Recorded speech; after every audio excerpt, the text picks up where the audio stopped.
NMF news देख रहे हैं आप और मैं हूं आपके साथ वागीशा पांडे। महाराष्ट्र में देवेंद्र फडणवीस ने सीएम पद की आखिरकार शपथ ले ली। उनके साथ साथ अजित पवार और एकनाथ शिंदे ने भी शपथ ली है।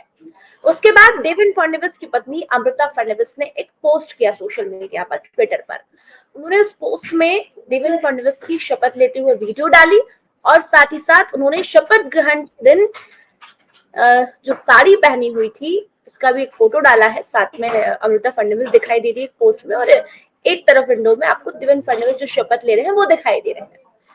अमृता फडणवीस ने देवेंद्र फडणवीस को बधाई दी है और वहां पर एक शायरी भी लिखी हुई है। वो पहले बता देते हैं कि आखिर अमृता फडणवीस ने क्या लिखा था अपने इस पोस्ट में। उसके बाद लोगों ने खूब कमेंट भी किए हैं अमृता फडणवीस के इस पोस्ट पर। अमृता फडणवीस ने पोस्ट करते हुए लिखा कि पलट के आई हूं शाखों पे खुशबुएं लेकर, खिजा की जद का अब गम नहीं, मौसमे बहार मरहमे खुशी लाई है। Thanks Maharashtra for your love on your भाव एंड वहीनी। ये पोस्ट किया है अमृता फडणवीस ने। पंकज जी, अमृता फडणवीस का पोस्ट आपने देखा होगा जिन्होंने देवेंद्र फडणवीस को बधाई दी है, लेकिन कुछ लोग अब अमृता फडणवीस के पोस्ट पर भर भर कर कमेंट कर रहे हैं।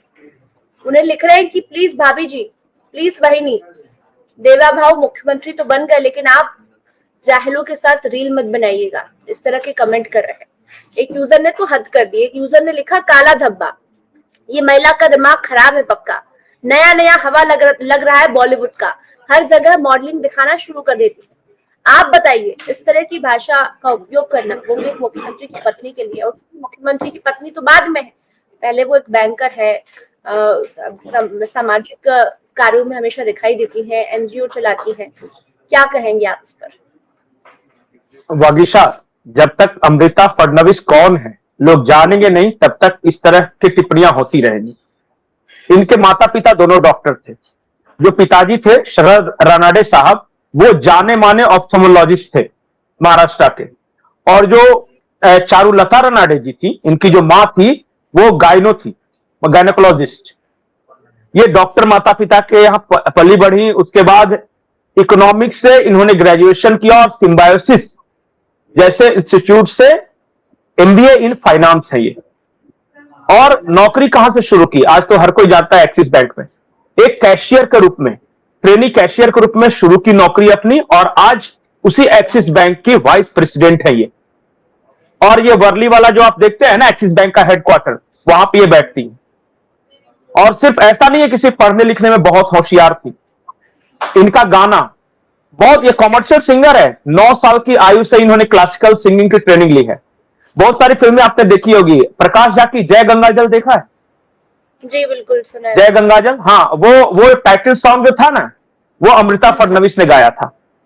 या फिर जब भी इस तरह का कोई बहुत बड़ा कैंपेन होता है, जैसे कोविड के समय लोगों को जगाने के लिए जो गाना बना था, उसको अमृता फडणवीस ने गाया था। तो ये सिंगर हैं, ये सक्सेसफुल बैंकर हैं, ये पैशनिस्ट हैं, मतलब कि ये बाकायदा प्रोफेशनल है, ऐसा नहीं कि शौकिया तौर पे करती है। ये अच्छी एक्टर है। मतलब कुल मिलाकर देखिए, बहुत सारे लोगों को लगेगा कि ये मुख्यमंत्री देवेंद्र फडणवीस की पत्नी है, लेकिन जब देवेंद्र फडणवीस कुछ भी नहीं थे तब भी ये सक्सेसफुल महिला थी, तब भी ये वाइस प्रेसिडेंट बन चुकी थी एक्सिस बैंक की, ये प्रोफेशनल सिंगिंग कर चुकी थी। और देखिए, हमारे देश में एक साइकोलॉजी है वागीशा, उसे समझिए आप। किसी भी सक्सेसफुल महिला के, अगर आप उसकी तरह बन नहीं सकते, अगर उसे कंपीट नहीं कर सकते, तो उसके बारे में बुरा भला कहना शुरू कर दो।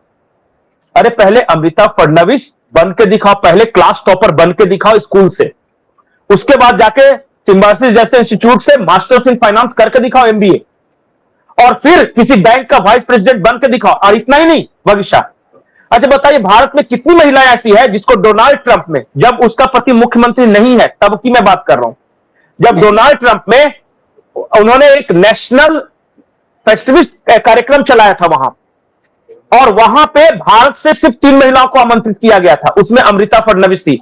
और उस वक्त तो देवेंद्र फडणवीस कुछ नहीं थे। नहीं पता लोगों को, सिर्फ ये पता है रील बनाई हुई है इंस्टाग्राम पर मॉडलिंग। यही मैं बोल रहा हूं, जाकी रही भावना जैसी, तातिन देखी मूर्त वैसी, जो जैसी भावना रखता है मूर्ति वैसी ही दिखाई देती है उसको।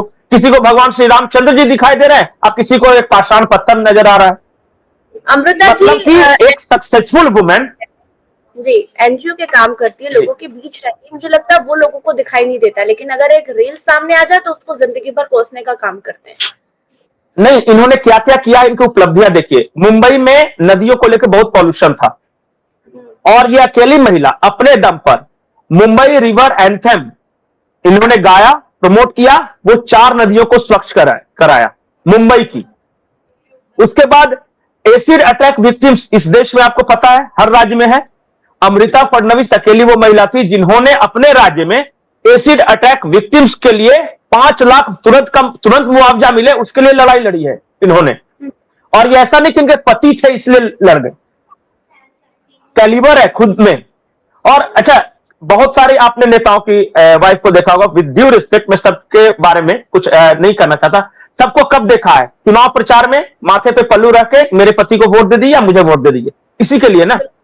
उसके बाद क्या एक्टिविटी। लेकिन यह महिला बिना पॉलिटिक्स में रहते हुए आज देवेंद्र फडणवीस सक्सेसफुल है 2014 के बाद से, 2017 के बाद से, लेकिन 2017 से पहले ये सक्सेसफुल हो चुकी थी और अपने आप को एस्टेब्लिश कर चुकी थी और महाराष्ट्र के लोग इन्हें जानते थे। अब देखिए, मैं कहा ना कि फेल्यूअर्स जो होते हैं ना वो क्या करेंगे, वो सक्सेसफुल लोगों को क्रिटिसाइज करते हैं, उनके बारे में बुरा भला बोलते हैं। पहले बन के दिखाओ ना, अपनी बेटी को, अपनी पत्नी को पहले अमृता फडणवीस बनाने की कोशिश करो, तब पता चलेगा कि कितना पेन और कितना संघर्ष लगता है। ऐसा क्यों कह रहे हो कि ही देवेंद्र फडणवीस और बीजेपी के लिए मुसीबत बनेगी? बहुत से लोगों ने कमेंट किया कि यही लोग कह रहे हैं कि यही महिला नुकसान पहुंचाएगी आगे जाके, इस तरह की बातें कर रहे हैं। ठीक है ना, केजरीवाल की पत्नी के बारे में, अखिलेश यादव की पत्नी के बारे में, तेजस्वी की जब शादी हुई तो उनकी पत्नी के बारे में बोलते हैं लोग। मैंने बोला ना कि फ्रस्ट्रेटेड लॉट्स। ये कोई भी महिला अगर सक्सेसफुल है या उसने कुछ अचीव किया है, किसके बारे में नहीं बोला। और अमृता फडणवीस के बारे में एक और बात बताता हूं जो बहुत कम लोगों को पता होगा। जब ये पढ़ती थी उसी वक्त ये स्टेट लेवल टेनिस चैंपियन थी। क्या बात है, टेनिस की बहुत शानदार खिलाड़ी।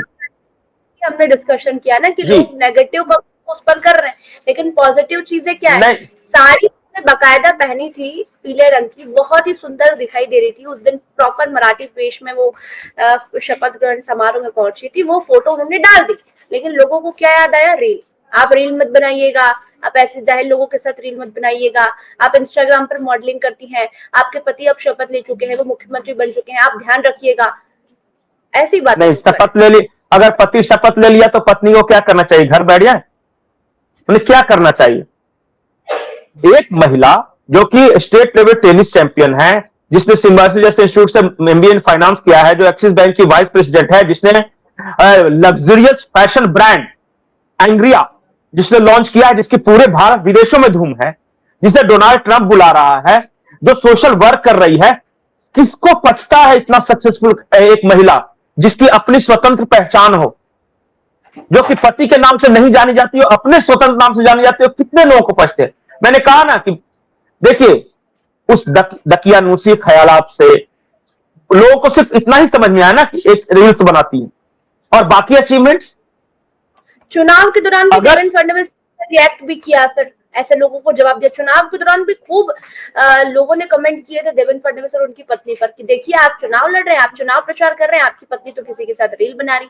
और लोगों ने ये भी कहा कि आप सनातन धर्म की क्या बात कर रहे हैं जब आप रियाज जैसे इंस्टाग्राम इन्फ्लुएंसर के साथ में रील बना रहे हैं। मैंने कहा ना कि मानसिक रूप से जो बीमार लोग हैं उनका कोई इलाज नहीं है, कोई इलाज नहीं है। ये सक्सेसफुल सिंगर हैं, इनका पता है जब पहली बार शिव तांडव स्त्रोतम इन्होंने गाया था तो 3 घंटे के अंदर 7 लाख लोगों ने देखा था, और 3 दिन के अंदर 15 मिलियन। इनका शिव तांडव स्त्रोतम कभी देख लीजिएगा, समझ में आ जाएगा किस लेवल की ये सिंगर है।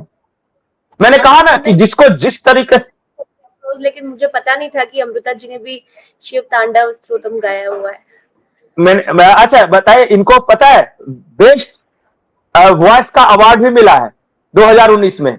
एक फिल्म डॉक्यूमेंट्री थी इंडी फेस्ट के लिए इन्होंने किया था। तो कहां मुकाबला करोगे? न इनके फाइनेंशियल करियर के साथ मुकाबला कर सकते हो, न इनके सिंगिंग टैलेंट के साथ, न इनके स्पोर्ट्स क्वालिटी के साथ, न इनका सोशल वर्क के साथ। बस कर दो क्रिटिसाइज। कन्हैया कुमार इनका क्रिटिसाइज कर रहा है। वो लड़का को इतना अच्छा मौका मिला था, जेएनयू में रहा 13 साल। 13 साल सिर्फ इसलिए कोर्स बदल बदल के रहता रहा कि हॉस्टल में रूम मिल जाए, और नेतागिरी करता रहा। अफ्रीकन स्टडीज तो कोंकणी भाषा, वैसी ऐसा भाषा सिलेक्ट करता था कि हॉस्टल में जगह मिल जाए, जिसको किसी ने नहीं लिया। नेतागिरी करना था।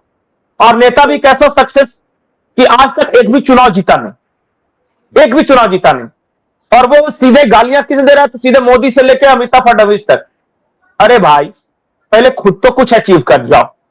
मैं बार बार लोगों से एक ही रिक्वेस्ट करता हूं, प्लीज पहले आप जी, मैं एक ही रिक्वेस्ट है भारत की जनता से, जो भी ये वीडियो देख रहा है, अपनी बेटी को देखो और अपनी बेटी को अमृता फडणवीस बनाने की कोशिश करो, जो हर क्लास में टॉपर भी हो, स्पोर्ट्स में भी स्टेट लेवल की चैंपियन हो, जो इतनी होशियार हो कि सिम्बायोसिस में एडमिशन भी मिल जाता हो, और जो बैंकिंग करियर में इतना जल्दी प्रोग्रेस कर रही हो, वो वाइस प्रेसिडेंट बन गई हो, जिसे इंटरनेशनल डोनाल्ड ट्रंप जैसी शख्सियत बुला रहा हो। पहले बनाओ, और फिर तब पता चलेगा कि सक्सेस पाने के लिए क्या लगता है, कितनी मेहनत, कितनी कुर्बानियां लगती है।